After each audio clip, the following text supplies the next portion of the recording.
Muncie can go out, have a good night on the town, get jumped in the parking lot and beaten down, and Muncie will be there to work the next day. Muncie, Indiana has been called the most studied city of its size in America. It has long served as a bellwether, a quintessential American small city. The history is important and well documented, but what is it like to move here in the 21st century? Join me, Jonathan Balmer, a new Munsonian, as I interview the people around town who make Muncie truly unique. Welcome to Meeting Muncie.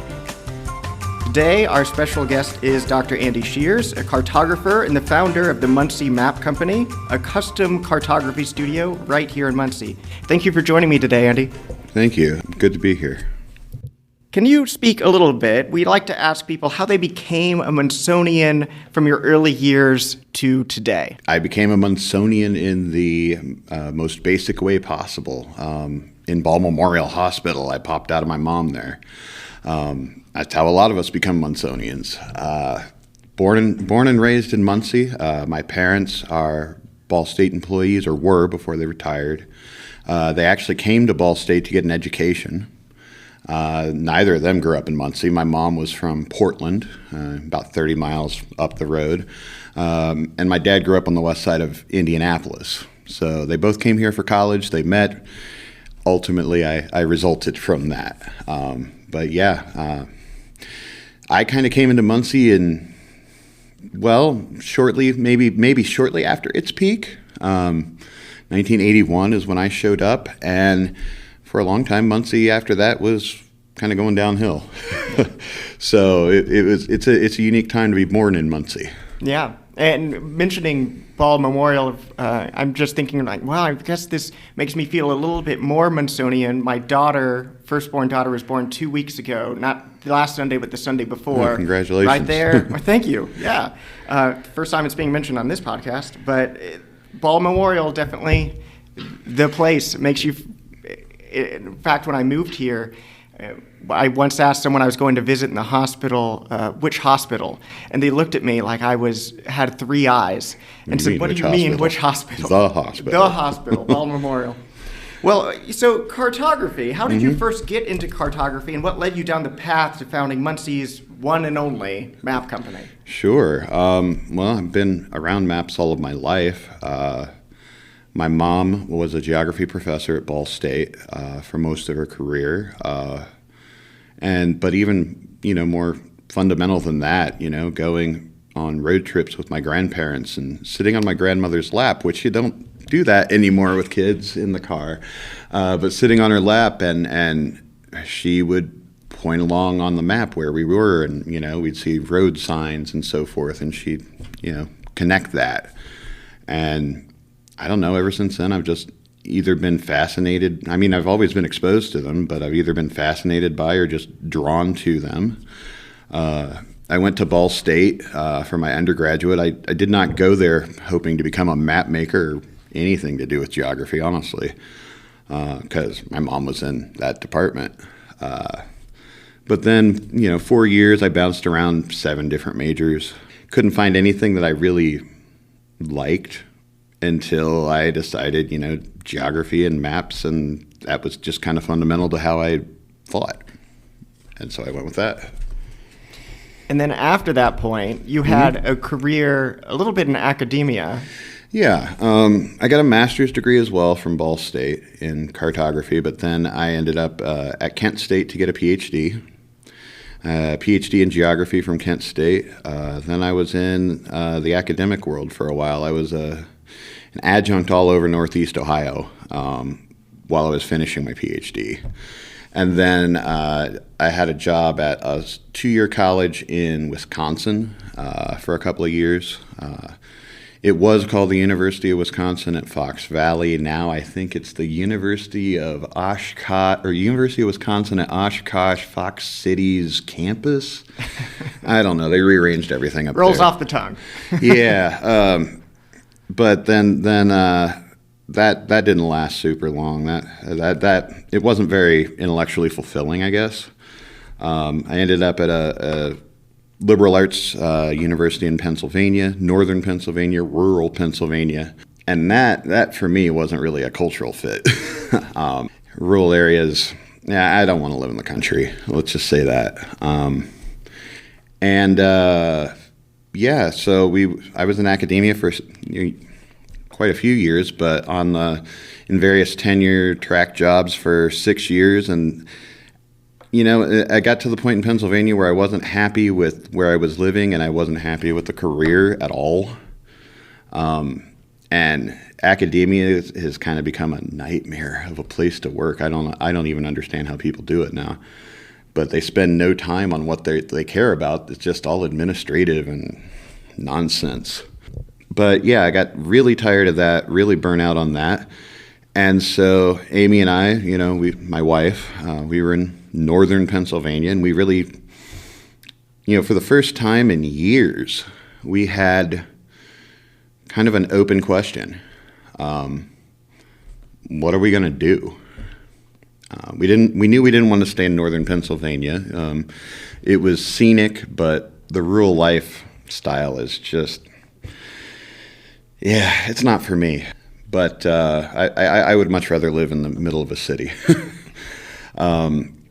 It's too quiet out there.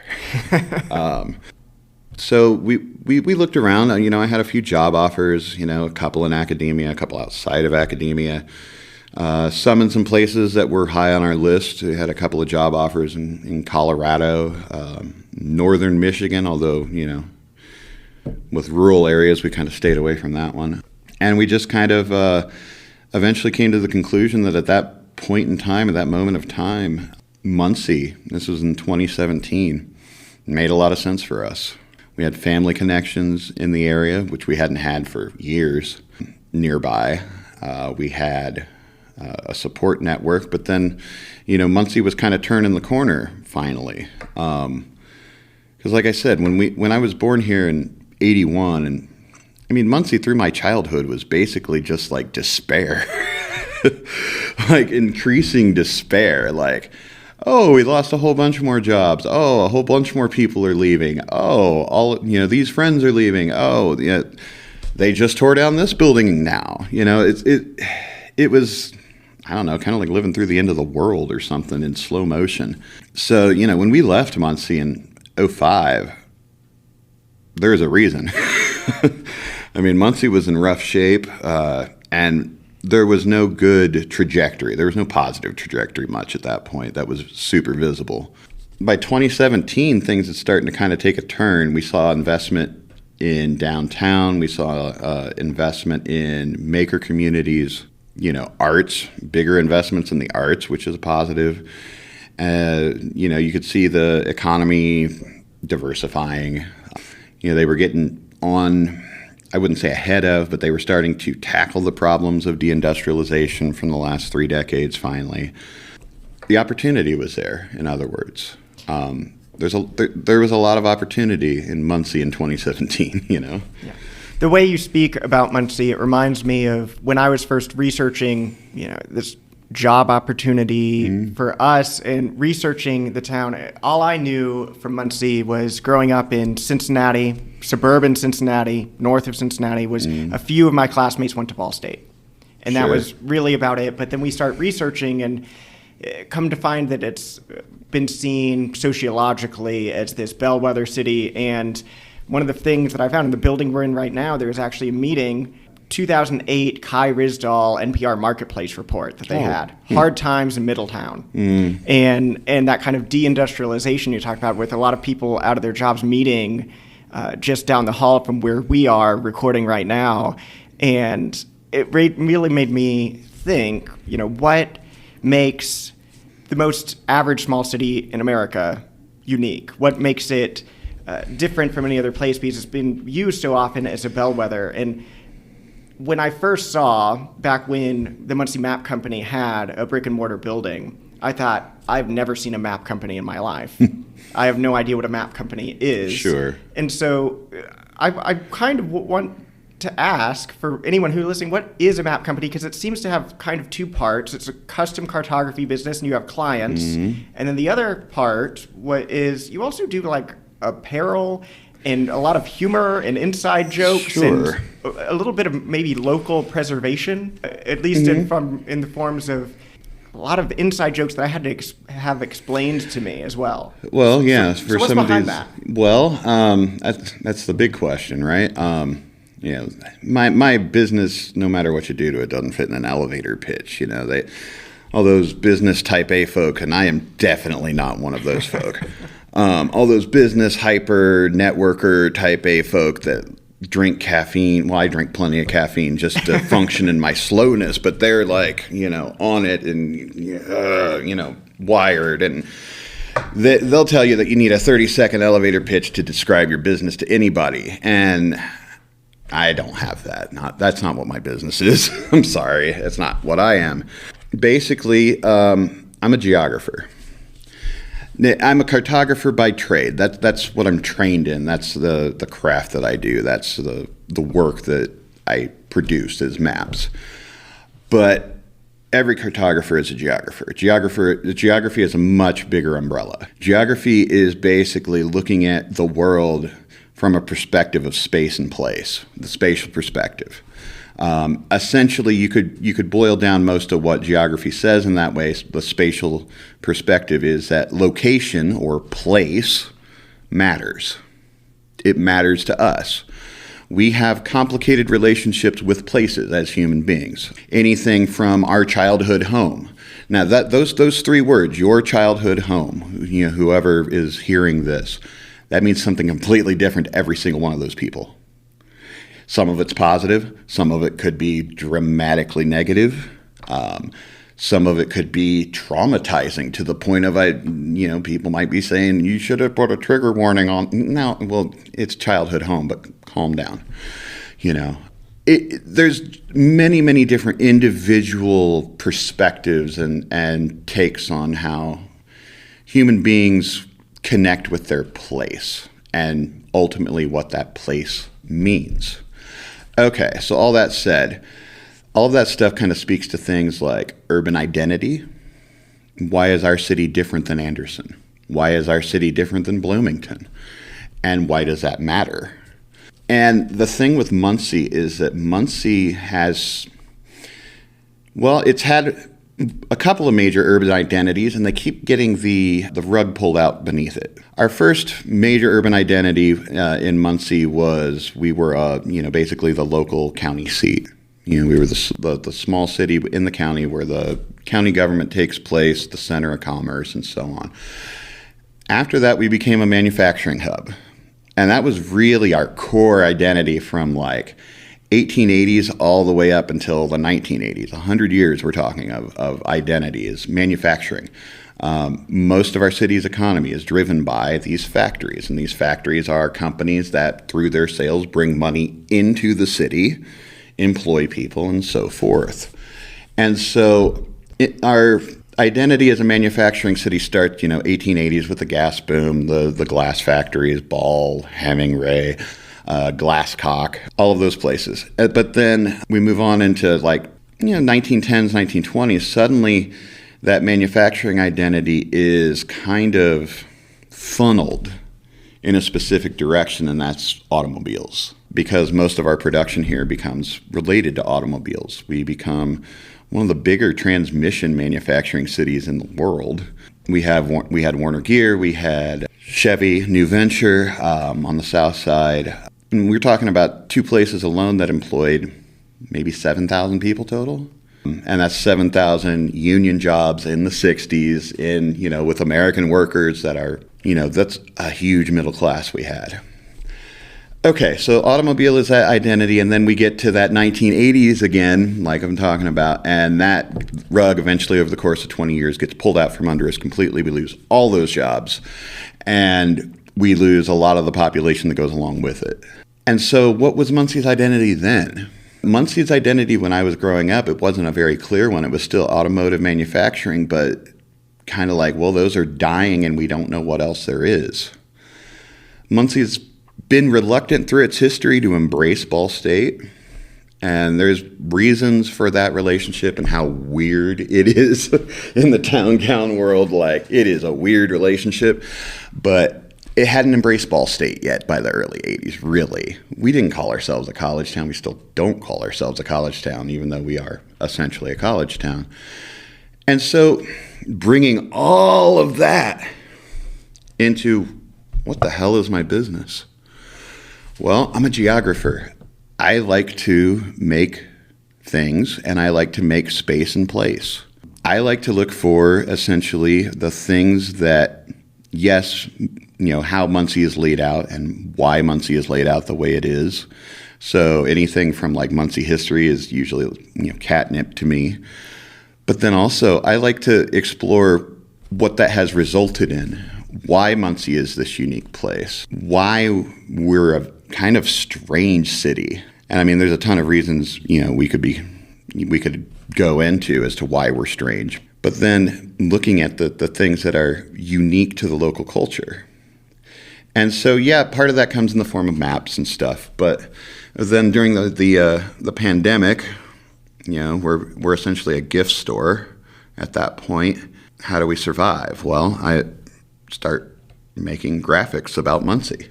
I mean, we had started making some magnets and stuff to sell in the store with little graphics and things on it and stickers with little graphics. But then we figured out that, hey, we could start putting out lots of these graphics because we've got tons of ideas, things about Muncie that Muncie understands, because there's not really an element of that in Muncie, or at least there wasn't at that point. There wasn't really this knowledge of not only any unified sense of the local history, but any unified sense of the local culture. There was a lot of knowledge locally that was kind of going unspoken. A good example of that is the grill, the Leaning Grill on Jackson Street. Everybody knew about the Leaning Grill, but no one ever said anything about the Leaning Grill until we put a graphic up with it. And then all of a sudden, everybody in Muncie was talking about the Leaning Grill. God, we sold like 40 or 50 of those magnets the first 3 days. Yeah, that's actually leads me pretty well into my next question. So you have a Southside Turkey T-shirt on right now. Sure. I've bought some things that I recognize and some things I don't. We have a Ultimate Muncie Map up in our conference room where we're recording. Some of them are more just general pop culture things, like the Fraser Muncie magnet. But what you pay homage not only to bygone local favorites like the diner that you mentioned, but you've also made a graphic with the weirdest and wildest road intersections found in Muncie. Sure, Those are pretty. That one. As someone who asked me how I like Muncie, I said nicest people, worst roads, and that's how I described it. Maybe that's not fair, but that was my first impression. But how do you decide what would make something funny or interesting merchandise or apparel? And you mentioned, is there a surprise bestseller or sleeper hit? You said a certain magnet sold 50 in 3 days. Yeah. For one thing, we cast a pretty broad net. Now, there are some of these things that, while Muncie residents experience it, we could pretty easily say that, other cities do too. Things like grumpy geese. Geese are grumpy everywhere. Yes. You go to Canada, they're not going to be as apologetic. They're grumpy. Geese are grumpy. That's what geese are. I mean, they're just little piles of feather and rage. That's what geese do. But what we look for is the shared experience. Inside jokes among groups of friends, they're not going to make any sense if you put them on a T-shirt. But if it's something that is shared with people who are strangers, then it works. Something like the Leaning Grill, for instance. The Leaning Grill, you see it, you chuckle about it in your head, and the way I think of it is if I look over at something and I kind of chuckle at it, and I've noticed it over the course of the last 3 years, leaning further and further and further, and no one does anything to help that poor grill stand up, somebody else is noticing that too. Somebody has to be. I'm not the only person who has eyeballs, And so it's more a matter of just making the unspoken spoken, I think. Right, like Marquise on the Unity Bridge. Right. Like, oh God, yeah. I think his name, it's Marcus, I think. Oh, Marcus, okay. So I've never heard it pronounced. I just drive by it every single day of my life.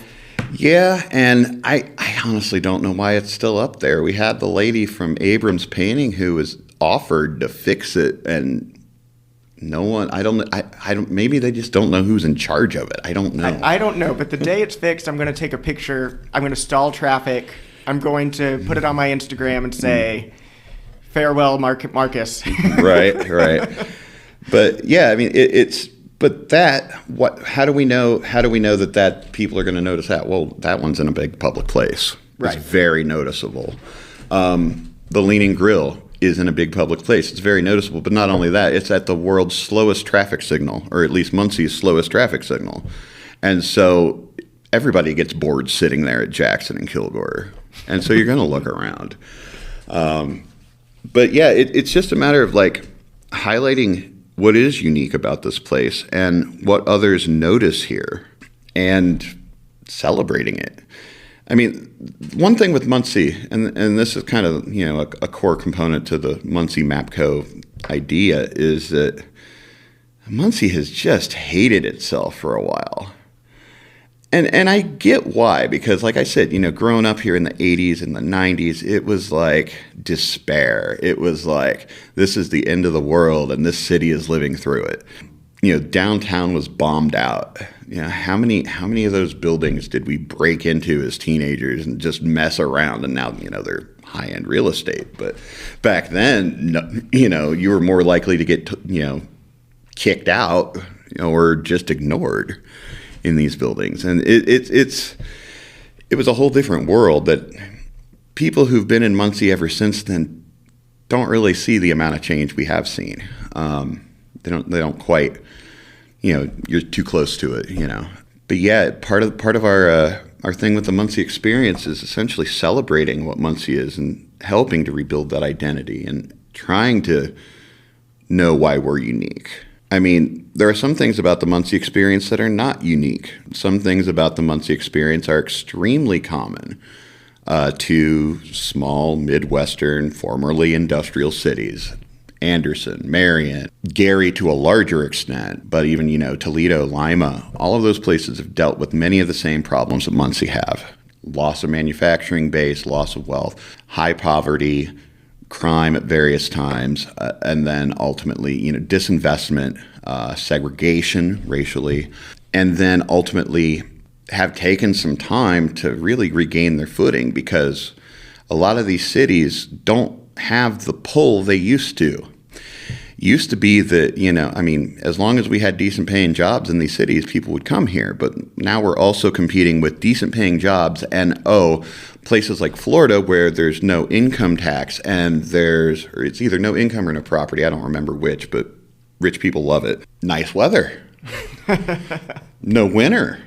And how do you compete with that?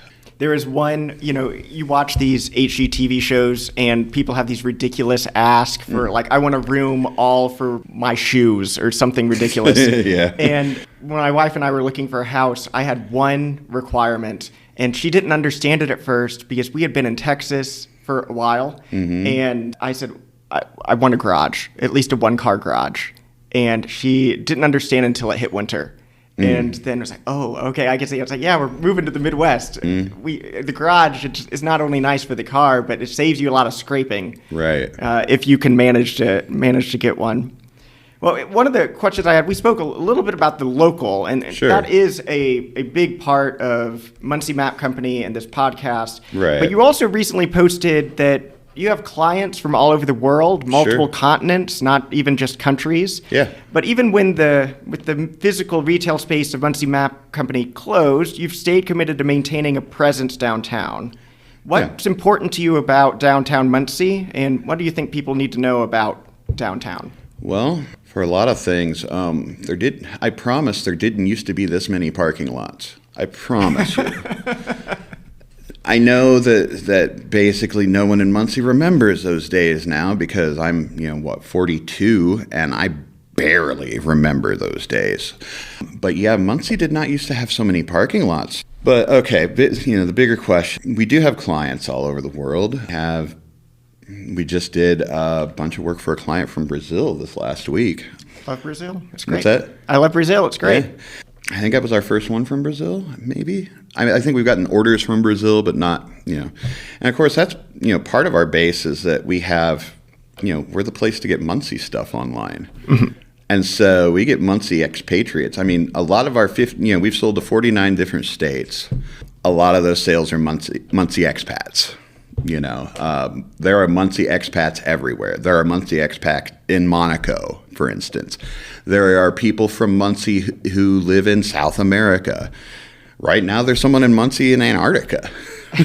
So, yeah, Muncie people are everywhere because, you know, that whole toxic waste period of Muncie's past, that, you know, late 70s to, you know, mid-aughts, late aughts, maybe 2010 is a good time. All those people left. They went somewhere. They went somewhere. And not only that, we also have Ball State that has brought people continuously to the city for years and years and years. And so a lot of times the Muncie stuff serves as our marketing for a lot of the maps jobs. We've gotten a lot of maps jobs from people who originally found us to sell Muncie stuff. Just kind of... Yeah, there's a connection between the local business and the national and even international part of your business as well. Absolutely. There's definitely local ties in the international, but then again, we also have people who have no connection to Muncie, have never heard of Muncie, who hit us up too. So, you know. Right. So one more question before we get to our lightning round of inside the Muncie studio questions. This podcast, Meeting Muncie, got its start because of one main question: what makes the most studied small city in America special? What makes Muncie unique? How would you answer that question? Well, I can give you a couple of answers. The answer that is both truthful and a god-awful cliched truism is the people. Oh, that's number one answer I get, yeah. Right. And so the people are what make Muncie unique. Okay, well, yeah, you take a different collection of 65,000 people, it's going to be different than the next one. That's just how it works. True, yeah. But, okay, so yeah, it's a truism. But the thing with Muncie and why the people, maybe that's a good question. Muncie's a resilient place. The people here are resilient. And that's, I don't know, that's maybe my favorite attribute of Muncie is that Muncie can take an absolute beating and it'll be there the next day. And it'll be at work the next day. That's the real thing. It'll be at work the next day. That's Muncie. Is that Muncie can go out, have a good night on the town, get jumped in the parking lot and beaten down, and Muncie will be there to work the next day. That's my city right there. You know, Muncie has, over the last 50 years, faced challenges that would have obliterated lesser cities. And Muncie's still here. And not only that, I mean, Muncie is, going the right direction after all of that. How do you even do that? That's what makes Muncie folk different. Is they're kind, but they're also resilient. And the secret of that is that if you need help, Muncie people have your back. And that's really how kind of it works. Is that we're resilient, but man, if I could hop on my personal Facebook right now and put a message that I needed help, and I'd have 30 people from Muncie that I barely know, their Facebook acquaintances who are lining up to help. And it's like, and those people are everywhere here. It's kind of remarkable, honestly. But I don't know, maybe that's what we've grown into because that's how we've survived. Maybe that's it. I don't know. It's a solidarity there. Right. So the last thing that we do with every guest that we have on the podcast is these inside the Muncie studio questions, a little bit cribbed from inside the actor's studio with some changes, and just the first thing that comes to your mind. So what is your favorite word? Metaphorical. What is your least favorite word? I've never thought about words as favorites or least favorites. Moist. Okay, yeah, that's a classic one. What word comes to your mind when you think of Muncie? Resilient. What turns you on creatively, spiritually, or emotionally? Beauty. What turns you off? Ignorance. What excites you about Muncie? Potential. What sound or noise do you love? Train horns. You are in the right place. This is the right city for you. I tell you what, man, like, I lived a place without train horns, and it's weird. Like, it makes no sense. It was so disorienting and so, like, it was hard to sleep. You're queuing up YouTube videos of trains just to get a good night's sleep. Yeah, and that's ultimately sometimes what you have to resort to is, if you're stuck out in the middle of nowhere, is have some train horns or, other ambient noise. But I don't know. You hear the train horn, it feels like home. What sound or noise do you hate? Ooh, pop country music. Current Nashville sound. Yeah, all of that You're not stuff. jamming to some Luke Bryan? No. All right, no. That's fair. I prefer the outlaw stuff myself. So. Right on. What profession other than your own would you like to attempt? Well, I've been through a few now, so, that's a tough one because I kind of designed my profession to be what I wanted. It's going to sound silly, but I thought about being a quantum physicist at one point because the way that quantum physicists and geographers look at the world is kind of similar, but that's a whole other weird question. What would I do if I wasn't doing what I do? I honestly don't have an answer to that. Maybe quantum physicist. Maybe quantum physicist. Why not? But other than that, I don't know.